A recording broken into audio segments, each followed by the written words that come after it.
barbaade itti dhaquu danda'uudhaan qaba jechuudha. Irraa fagaadhee osoo hin ta'in itti dhaquu danda'u. Kanaaf pilaatfoormii amma jiran kana keessa TikTok kun engage godhuudhaaf wayyaadha kan jedhuudhaan koofiyaas nama keessanii nama tottolchitanii.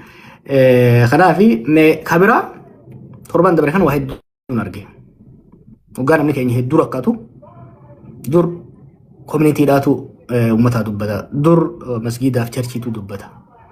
Ijoolluma sana qofaan arge. Ijoollee jechuun ijoollee warra TikTok irra jiru kanaatu isaanii dubbatu arguu eegalee jechuudha. Kanaaf yoo ijoollee uummataa dubbatan kana dhaqee wajjin haasee kanarra wal keenye wal qajeelchine irra gaarii qajeelchuun hin dhufe. Kanaaf isinis gaafe waanuma feetan waan naamusa waan safuun cabsine alatti dachii fi samii jidduu waan Oromoo fi biyya teenya laallata. Gaafii gaafattan tan danda'uun hin deebisa. Taan itti rafeetiin du'aa itti godhee kitaabaas itti ilaalee deebiitti deebi'uu danda'a. Ni mari'anna jechuudha. Haala biyya keenya jiru irrattis haala addunyaarraas mari'achuu dandeenya. Gaafilee walitti qaqqabaa turtan gaa namoonni isinitti erganii gaafilee san dhiyeessaatii egaa inni gootan booda oodiyaansii keessaa isaa doon bilbila ammoo akkamitti akkan isinii kennuu danda'an hawaasa keessaayis dhiyeessuu dandeessanii akkasitti bal'inaan haasofna gara oolmaa irraa laallee gara fuulduraatis torbanitti isaa taatu torban lamatti akka baatetti bifa kanaan dhufne yaada uummataa gaafii uummataa fudhachuudhaaf teenya jechuudha. Waan naqee baltaniif galatooma. Maqaa bareedaa qabdan tokkoof doktora. Galatoomi Jowaar kiyya galatoomi ulfaadhu. Jalqaba kaab jarjarra qabda ayyee gaafadhu. Ayyee galatooma warri ma dhuftaniisi hundi keessanuu mana kana miliyoona galcha arraboo du'aayii goonaati isinit du'aayii goona. Oromoo fi Rabbi waan xiqqoon gaafatanii tanaaf miliyoona isin gaafanna. Galchaadha hangaafiin hin qabu yeroo baay'ee jijjiiramni kun eega dhufeerraa eegalee uummata Oromoo kanarraa du'aatiin buqqaatiin gudeedamuun hin dhaabbanne uummanni kun rakkina guddaa keessummeessaa jira. Jijjiiramni uummata kanarraa dhufees hin jiru. San gubbarraan mootummaan kun mootummaa Oromooti. Warri kaabaa yoo nu dhufe mootummaa keenya nu jalaa fuudhaa. Yoo abiyyichi kaaftan eenyuchi kaa'attanii warra kaabaa nuu fiduu deemtanii je'eeti namni dubbataa dhuguma akka namni juusan warra kaabaa fiduu deemtammoo waan qophooytanii jira. Itti aansuudhaan hooggansi gaafa dheengadda wal mari'attan san siyaatilitti marii guddoo gootan sun gartee mariin sun eessarra jirti. Eessarra geessee hajuu tasadaffaadha. Addi bilisummaa Oromoo wanti filannoon tun feeka. Filannoon tun hin barbaachiftu osoo jaaniiti. Ija guduunfatanii deeggartootaa fi namoota irra guddaa dhaga'uu didanii waan kana itti seenuu qabna jedhanii itti seenanii har'a bakka bal'ataa wantiidhaa mollaafaan caffee Oromiyaa seenetti beenyaa lammii caffee Oromiyaa seenuu dadhabe. Dhuguma PP'n gartee maaltu mudate duraan parsantiin qoodaaf jeetii waadaa naqee hooggantoota garii shashawwadee akkasitti wanta godhe maaltu mudate sadeenuma tana gaafinti galatooma. Galatoome ulfaadhu walirratti deebifta moo takka takkaan jalaa deebiftaaf Jowaar? Lamaan tokko daballu. Okay. Murtii. Okay. Akkam jirtan isin hundinuu baga nagaan dhuftanii baga waragarre galatoomaadha. Masduree sadii jalatti gaafuma muraasan qaba. Gaafiin kiyya gamees rogeessa siyaasaa Obbo Jawaar Mohammadii fi gara kanaanillee dhaloota bakkuma inni jirutti gabaa bakkuma inni jirutti waa itti gurguratanii baga dhuftee jennaani akka namoonni garii yaaduu miti. Bakka dhaloonni jiru duraanis hafeen beeku. Especially social media namoota itti fayyadama social media namoota gurguddaa akka biyya jiranirraa barsiise keessaa tokko isa. Gamanumaan gaafiin kiyya dhimma as dhiyeenya kana hundi keessan gurraa qabdan yaada qalbdan dhimma diinagdee gara Harargee kanatti danqama diinagdee jimaadhaan wal qabate especially ajjooras dhiyeenya waan addaa takka nuun jee ture waan san yoomnu biraan geessa kana jechuun gaafa shufeerran ajjeefaman gaafa gareen muraasni magaalaa Adaamaa tana qubattu wal jaartee uummata keenya irratti bifa saniin saamichaa fi buttaa akkasumas mancaatii qabeenyaa gaggeessan viidiyoo agartee hooggantoonni ta'anii hordofan nabira ga'ee jira. Dhiyeenyatti simbiraan geenyaa sarpiraayiziin ta'inaa waan jiru tokko garree sunillee hedduu malee nu yaachisee eegu jirra.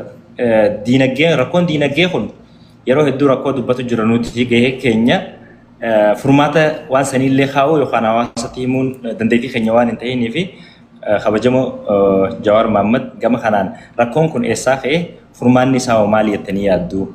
Gaaffiin lammaffaadhaa dhimma buqqaatii uummata keenya Arsiiti.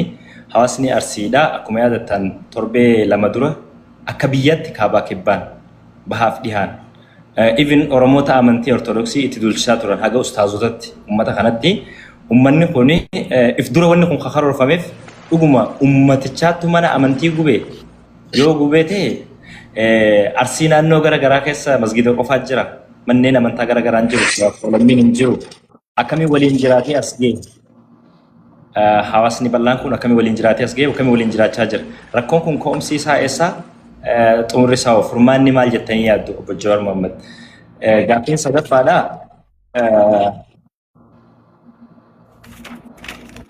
haala biyyattiin amma keessa jirtu nageenya akkasumas sadarkaa keessattuu Oromiyaa keessatti dargaggeessi wama tokko dubbachuudhaaf sadarkaa itti sodaa lubbuu ofirra ga'ee jiru kanatti hegereen dargaggootaa maali? Dargaggoonni Oromoodha akkasuma immoo dhimma daangaati irraa gadi fageessee kan inni dubbachuu barbaadu dhimma daangaa wal qabatee rakkoon kun yeroo waggoota 8 dabreef cinaaksaniin mooyyaaleen akkasuma gara Baalee kanaan keessatti especially gara Somaalee wal daangessuun jarri kun hayyama eenyurraa harkataniiti as torbuma kana keessa akka ragaatti isin dhiyeessuun danda'a gara nama 5-6 kan bordoddeetti ajjeefaman maaliif irra deddeebiiwwan kun godhama akkamitti uummata kana bulchaa naannoo Somaaleetis ta Oromiyaa hungeenya silaa humna akkamii abdii eenyu qabaattee daangaa kanaan dhidhiibamiinsi daangaa butamiinsi daandii saamichi qabeenya diinagdee uummata keenya akkasuma maqaballeessin hawaasa bal'aarratti godhamaa jiru kun ka'umsi isaa maali? Xumurri isaa hoo rakkoon kun furmaata bifa akkamiin harkatuu danda'a? Dhaloota kanaafis hawaasa nu daawwatuufis osoo ifa nu gootanii jaa galatoomaa ulfaadhaa. Ulfaadhu galatoomii murtii. Jala deebisee itti deemnu. Gaafi jabduu kaaftan ka sheekaabaa kaase yeroo adda addaas mari'annee jirra. Look bakki qabsoon Oromoo jirtu tun bakka qabsoon uummata Afrikaa eega cunqursaa kolonii jalaa bahan booda keessa seenan keessa wal fakkaatti. Uummattoonni Afrikaa bar dhibbee 17ffaarraa 17th century 18th century irraa kaasee kolonii jala turanii qabsoo jalqaba bar dhibbee 20ffaa 20th century irratti godhaniin walakkaa irratti walaba bahan bilisa bahan cunqursaa alagaa jala. Waggaa cunqursaa alagaa jala bahan booda waan adda addaa mudatan. Hawwiin ka ture maali? Alagaadha kan cunqursu, alagaadha kan nyaataa jiru. Kanaafuu alaguma yoo ofirraa kaafnu taate hamaa koo hamataa koo jedhanii yaadan. San booda jaatamoota keessa Koongoo kaasii Zimbaabuween booda garuu Keeniyaa biyyoonni hedduun sirna kolonii Biritishaa taatu, ka Firaansi taatu, ka Poorchugiizaa taatu jalaa walaba bayan. Garuu akka hawwan sanitti roorroon irraan dhaabane. Roorroon alagaadhaa kaatee hafteeti roorroon firaa dhufte jechuudha. Alagaan saamamuun hafteeti iyyaalli isaan keessaa ba'e isaan saamuu eegalee jechuudha. So waan meeqa gara lamatti yoo xiqqaate bakka lama gurguddaatti bayan. Tokko sirna abbaa irree kolonializimii takkaa'uu faranjootaa jalaa ba'eeti sirna abbaa irree gurraachotaa jala kufe. Fakkeenyaaf biyya koo durbaa fudhachuu dandeenya jechuudha. Tokko sirna abbaa irree ijaaruu waan hin dandeenyeef wal waraansa keessa seenee extreme case Koongoo fudhachuu dandeenya jechuudha. Biyyoota hedduu hagoodha akka hawwanitti gara dimokiraasii qacaan. Probably Botswanaadha akka fakkeenya kaasuu dandeenya jechuudha. Uummanni keenyaaf yeroo dheeraadhaaf sirna gita bittaa warra biraa jala ture. qabsoo addaa yeroo dheeraa godhe booda bara 2018 abdiin silaa gara roorroo waliigalaa maaliif manni tokko hoggaa qabsaa'u roorri isaan alagaa waan ta'e qofa osoo hin ta'in roorroo jibbeeti kan qabsaa'u. So nutis akka biyyoota Afrikaa biraatitti roorroo alagaa jalaa kaaneeti roorroo murna nu keessaa bahee jala seenne jechuudha. Kanaaf bakki amma itti ilaaluu qabnu kanuma Afrikaatiin nu mudate. Warri Afrikaas Keeniyaa fudhanne fakkeenya biyyaan yeroo waggaa 3 akkas keessa taa'e yoo fudhanne gita bittaa Biritish jala turani sambooda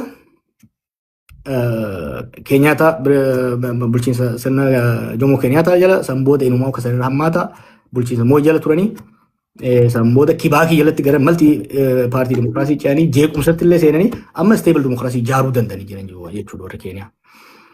Nutis wanni amma wanni nu mudate waan Afrikaa san mudateedha. Kana sirriitti hubachuun barbaachisaadha. Sirna alagaa gita bittaa alagaa jalaa baaneeti sirna saamichaa nama keenya jala seenne. Hanga Koongollee hammaatuu baatu ka hawwine Botswanaadha ka arganne Keeniyaa under Keeniyaa under Moi hammaatee garuu hanga Koongoo kan hammaatiin keessa seenne jechuun murnaa amma jiru kanaan. Murnaa amma dura alagaa irraa dhufeen ajjeefamaa tumamaa turre saamamaa turre. Ajjeechaan amma bifa lamaan hamtu tokkoffaa takka namni keenya akka bara murnaa kana ajjeefamee hin beeku.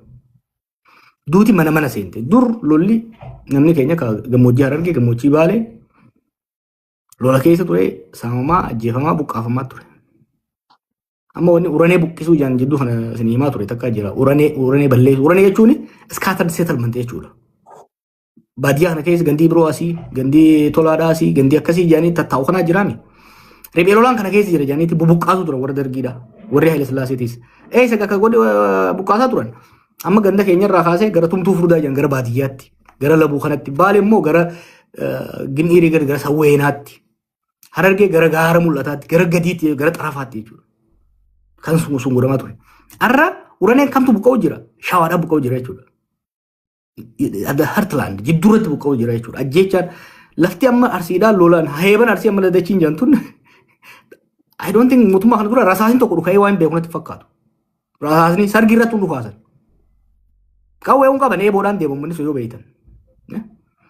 Santuu san keessa seenne jechuudha. So gita bittaa alagaa jalaa babbaanee jirra saamicha ajjecha murmuru keessaa baheetu maafiyaa jaarratee waan akkana godhutti jira jechuudha. Kanaaf kana keessaa bahuun gulantaan qabsoo ammatti jirru qabsoo boqonnaan qabsoo ammatti jirru qabsoo gita bittaa alagaa deebisuudhaa osoo hin ta'in qabsoo gita bittaa keenya tursiisuudhaa osoo hin ta'in qabsoo sirni mootummaa ummataan filame ka heeraaf seera warri filame sun tumuun bulu jaaruudha. Saamichi uummatarraa dhaabbatee uummanni waan carraaqee irratti waan hurkaasaa carraaqee irratti abbaatti ta'u jaaruudhaati kan qabsaa jiru jechuudha. Over the last 2 years, wanni godhaa turre yoo ilaalte, we are transforming the Oromo movement. Akkamitti transform godhuu jirra? Qabsoo sabummaa irratti hundaa'e gara jechuun alagaan nu cunqursaa ture, alagaa jalaa baanaa turre jedhurraa gara qabsoo sirna haqaa fooyyeessuudha. Walqixxummaa diinagdee fiduudha. Malaammaltummaa balleessuudha. Qabsoo maafiyaa irra goonu fakkeenyaaf qabsoo nageenya lammiilee the right to life. Qabsoo mirgaa abbaa qabeenyummaa kana transform godhuu jira jechuudha. Because a liberation movementiin keenya waggaa eegalu is a liberation movement. Liberation sun complete goonee gara democratization movementiitti ce'utti jirra jechuudha. So sanitti waan jirruuf wanni godhaa jirru amma dhugaadha. Daa'ilamaan Oromoon keessa jirtu naa galama. Gita bittaa alagaa ofirraa kuffifne allama gambagan irraa kutan keenya immoo dhufee daran nutti ta'e kanaas ofirraa jijjiiruu barbaanna yoo immoo kana ofirraa jijjiirre jara kaantu nutti deebi'a rakkoon jiru saniimi. Amma Sodaan asirratti kiliirsii godha. Sodaan mootummaan kun ilma Oromooti. Yoo inni kufe alagaan nu deebi'a. Amma ijoolleen teenatuun sadii ijoolleen sadiin tunni maalifi jawaarillee alatti orma waliin mari'ata. Jaalmarrolleen bosonaa jira. Abiyyillee Tigree walloleenuu araarame. Maalifi jawaarii fi abiyyiif marroo waliin mari'achuu dadhabde. Yoo amma inni ijoolleen amma aangoriirtuun kufte alagaa warra harkaa fi harma nu mure santu nutti deebi'a. Alagaan nu gabroonfaturra ijoolleen maan ta'in akka feete goote nu saamte nu tumte nu haa bulchitu. In salphannaa warra jedhu jira amma waan garatti maal jettaan. Taboodaa san waan jannatti fakkaatu. Taboodaa san nu tumtee nu saamtee nu haa bulchitu osoo hin ta'in. Taboodaa san hin jaan. Jaan ana ummati yarraa isin hin dhagayaa isoon yarraa isin hin dhagayaa. Alagaa jala deebuun fedhanii. Alagaa jala deebuun fedhanii. Roorroon tun akka irraa dhaabattu barbaadan. Kanuma akkasiimi. Akkan. Qabsoonni itti godhaa jirrus alagaa deebisuuti mee. Wanta akka jalamuura Oromoo tan amma booda Raashiyaa fi Ameerikaan osoo wal taatee dhufte bulchuu hin dandeessu. Nuu kadhannee yoo taate malee bulchuu hin dandeenyu. Tokko uummanni akka malee siyaasaadhaan dammaqee jira. Osoo nama cafaquun osoo Oromoo cafaquun harka kennisiifte Abiyyi harka kennisiisa. Cafaquun osoo harka kennisiifte Oromoo namni akka bara Abiyyitti cafaqee hin jiru. Ajjeesuudhaan, hidhuudhaan, saamichaan cabsuudhaaf jechuudha. Cabuu hin danda'u tokko. Lamaffaa jabanattanii hoggaa laaltan nu caalaa orma biraatiitu qoqqoodamaadha. Nuti miliyoona meeqa seennisa? Zamana tokko ministeera hoggaa jirru gaaf tokko Oromoon kun 20 jenne gaafa kan lafuma kaanis 30 gaheetti jedhan gaafa kan 50 geenye. Oromoon kunis 20 30 doyeen amma meeqa 60 jechuu jiranis yaa. Uummanni dilli kuni paartii sadii qofa qaba. Nama sadii qofa maqaa dhooyitee jiraate amma. Warri lakkoo isaan nuu gadi 13 qaba. Ifii hedduu gadi hin qabina. Qabsoon Oromoodha. Siyaasni Oromoo hedduu itti taa'adha. Hanga namni yaadu kanaa miti. Saboonni hedduu lakkoo isaan fraction parsantii takka teenya hin taane paartii 13 qaban. Wallee hafoo sirii. Matootii Oromoodhaa yoo lakkooyite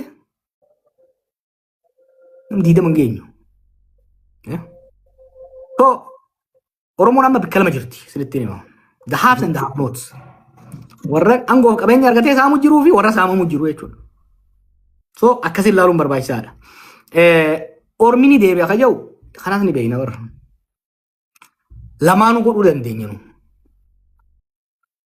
Saamichaaf ajjeechaan irraa akka dhaabatu gochuu roorroon kaleessaatis akka hin deebine.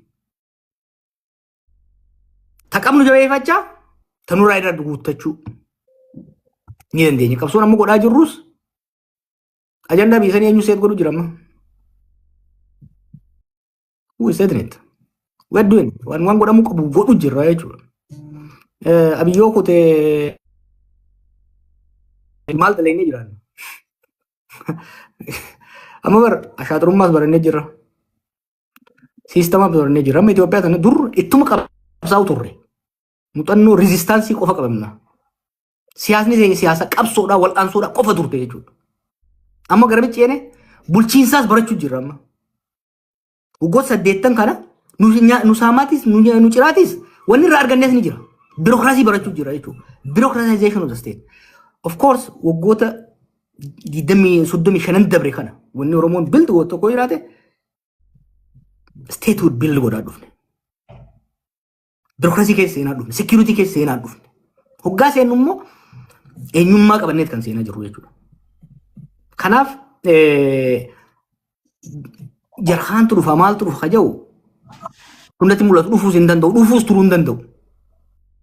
Kanaaf lammaffaa orma kaan wajjin haasofitannee haasofina kana. Biyya warra waliin qabnu dhiisi warra ollaa wajjin isaa haasa'uu qabna. Maaliif nuti uummata guddaadha. Yaadattanii dur tokko waan jechuu ture zaman wayyaaniitis zaman jijjiiramaatis. Oromiyaan tasgabbaa'uu baannaan abaddan ollaan tun tasgabbooytu. Warra Eertiraa kanaan yeroo san amma durseetii waliin haasaa ture warra Eertiraa kana osoo jijjiiramni dhufin. Jijjiirama san keessatti akkan gufachiifne maaliif jijjiirama san keessa stakeholder akka ta'aniif jechuudha. maal wanni jechaan biroo san oromiyaan tasgabbaa'uu baannaan isinis nagaa hin argattan jechuun ture. Was I wrong? Oromiyaa jeequmsi dura eegale oromiyaatti.